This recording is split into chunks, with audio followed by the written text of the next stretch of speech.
দেশৰ লাখ লাখ যুৱতীয়ে দিন ৰাতি একাকাৰ কৰে, অধ্যয়ন কৰে, পিতৃ মাতৃয়ে নিজৰ সঞ্চয় শেষ কৰে, ঋণ লয়, মাটি বিক্ৰী কৰে। কি কাৰণে?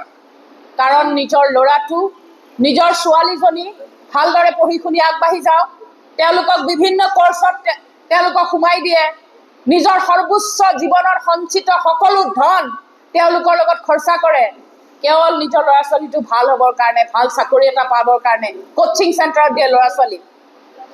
আজি শেহতীয়াকৈ অনুষ্ঠিত হোৱা নীট পৰীক্ষাত প্ৰায় ২৭ লাখ পৰীক্ষাৰ্থীয়ে অংশগ্ৰহণ কৰিছিলে যোৱা মে' মাহত। আৰু তাৰ পিছত পেপাৰ লিকৰ দৰে এটা ডাঙৰ দুৰ্ঘটনা হোৱাৰ পিছত বহু ল'ৰা ছোৱালীয়ে ইতিমধ্যে আত্মহত্যা কৰিছে। আপোনালোকে সকলোৱে গম পায়। এজন শিক্ষাৰ্থীয়ে সাধাৰণতে ২-৩ বছৰ খৰচ কৰে এই কোচিংবিলাক কৰিবলৈ। নীট এক্সাম দিওঁতে, প্ৰিপাৰেশ্যন কৰোঁতে হোষ্টেলৰ খৰচ, ৰুমৰ পঢ়াৰ খৰচ, খোৱাৰ খৰচ, কোচিং চেণ্টাৰৰ খৰচ আপোনালোকে জানেনে? ২০ৰ পৰা ৩০ লাখ টকা খৰচা কৰে। ২৭ লাখ ল'ৰা ছোৱালীয়ে যদি ২০ৰ পৰা ৩০ লাখ হৈ গড়ে খৰচা কৰে, তেতিয়াহ'লে প্ৰায় ১.৩২ লাখ টকা, কোটি টকা, ৩২ লাখ কোটি টকা এটা বছৰত আমি ল'ৰা ছোৱালীবিলাকে খৰচ কৰোঁ। আৰু এই ধন আমাৰ অপচয় হৈ আছে। আৰু ক'ব গ'লে এই ধন ভাৰতৰ যি শিক্ষা বাজেট প্ৰায় তাৰ সমান। নীটৰ পৰীক্ষাৰ বাবে ২২ লাখ শিক্ষাৰ্থী আৰু তেওঁলোকৰ পৰিয়ালে প্ৰায় ১.৩২ লাখ টকা খৰচা কৰে। আৰু মই আকৌ কৈছোঁ, ভাৰত চৰকাৰৰ সমগ্ৰ শিক্ষা বাজেট ১.৪ লাখ কোটি টকা আমাৰ এই ১.৩২ লাখ কোটি টকাৰ প্ৰায় সমান। নীট, JEE, UPSC, SSC, RRBকে ধৰি দেশৰ ৫টা মুখ্য প্ৰতিযোগিতামূলক পৰীক্ষাৰ বাবে ভাৰতৰ পৰিয়ালসমূহে বছৰি ৩.৫ লাখ কোটি টকা খৰচা কৰে।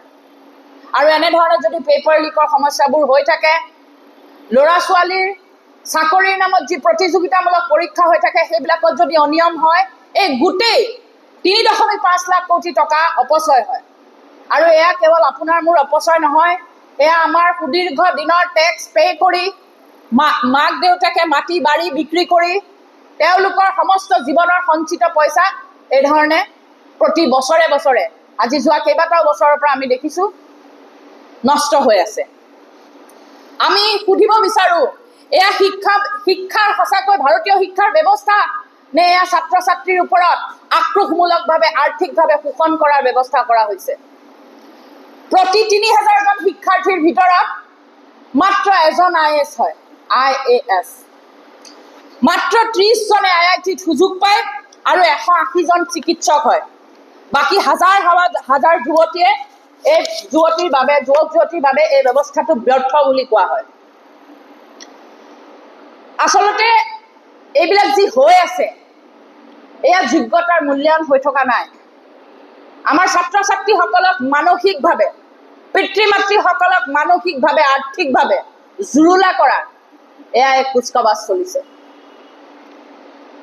আমি শেহতীয়াকৈ দেখিলোঁ নীটৰ শিক্ষাৰ্থী স্নেহাৰ তেখেতে যি ছুইচাইড নোট দিছে, তাত তেখেতে লিখিছে, এইটো আপোনালোকক মই যদি আপোনালোকে পাৰে জুম কৰিব পাৰে, মই থুলমূলকৈ কৈছোঁ তেখেতে কি লিখিছে। তেখেতে লিখিছে যে এই ব্যৱস্থাৰ সৈতে যুঁজিবলৈ মোৰ আৰু শক্তি নাই।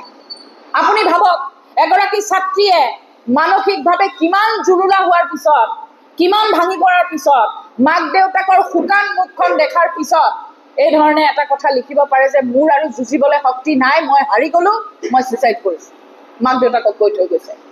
এয়া অকল তেখেতৰ সমস্যা নহয়, বা সেই ছুইচাইড কৰা ল'ৰা ছোৱালীবিলাকৰ সমস্যা নহয়, এয়া আপোনাৰ সমস্যা, মোৰ সমস্যা, আপোনাৰ পৰিয়ালৰ সমস্যা, মোৰ পৰিয়ালৰ সমস্যা। কাৰণ আপোনালোকৰ ইয়াত বহি থকা সকলেও কাইলৈ ল'ৰা ছোৱালীক নীট দিয়াব লাগিব, বিভিন্ন প্ৰতিযোগিতামূলক পৰীক্ষাত অৱতীৰ্ণ কৰাব লাগিব, RRB পৰীক্ষা দিয়াব লাগিব। এই যি 5টা ভাৰতৰ বিশেষ প্ৰতিযোগিতামূলক পৰীক্ষা আছে, আপোনাৰ ল'ৰা ছোৱালীও কিন্তু কাইলৈ অৱতীৰ্ণ হ'ব। গতিকে এয়া ৰাজনৈতিকভাৱে কংগ্ৰেছ দলৰ হৈ একো কৰা নাই। এয়া ছাত্ৰ ছাত্ৰীৰ লগত কংগ্ৰেছ দল সদায় আছিলে, ভাৰতৰ যুৱ প্ৰজন্মৰ লগত সদায় ৰাহুল গান্ধী ডাঙৰীয়া আছে, কংগ্ৰেছ দল আছে, ভাৰতীয় জনতাৰ লগত সদায় কংগ্ৰেছ দল আছে। আৰু সেইকাৰণে আমি এই ধৰণে সংবাদ মেল আয়োজন কৰিব লগা হৈছে।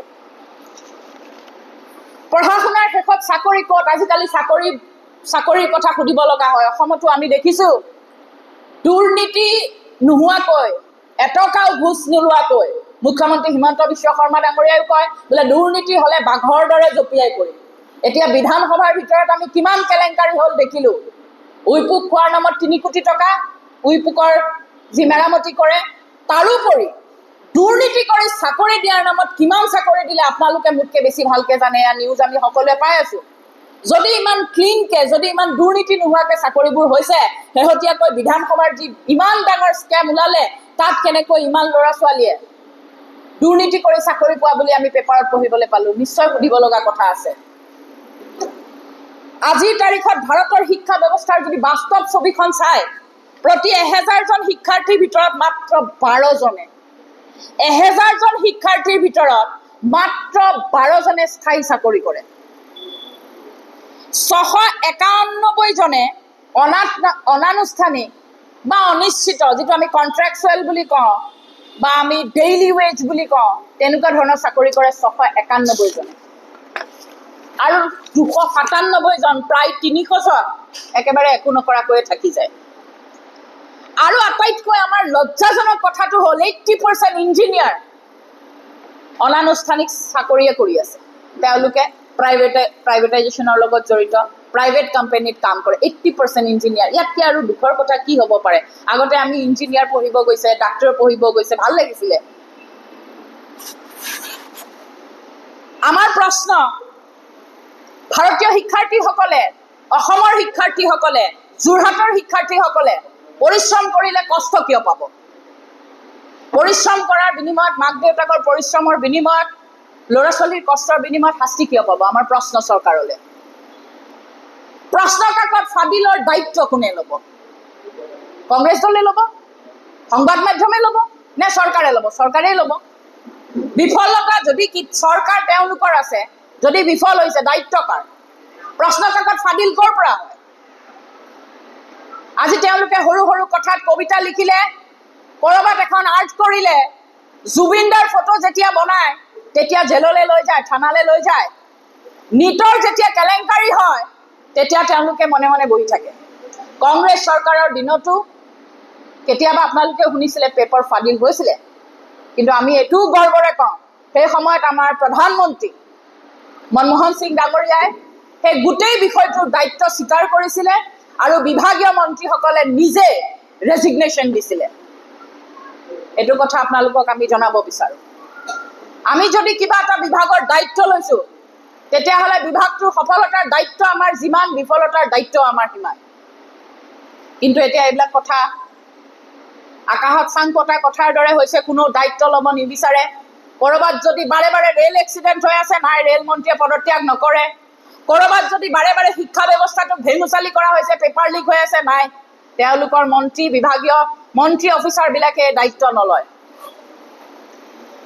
আমাৰ প্ৰশ্ন, কোটি কোটি টকাৰ কোচিং উদ্যোগৰ নামত যি লাভৰ অংক, বৃহৎ অংক এটা চলি আছে, আৰু ছাত্ৰ ছাত্ৰীক ভৱিষ্যত ধ্বংস কৰাৰ যি কুচকাৱাজ চলি আছে, চৰকাৰে এইবোৰৰ বিৰুদ্ধে কিবা ব্যৱস্থা ল'বনে?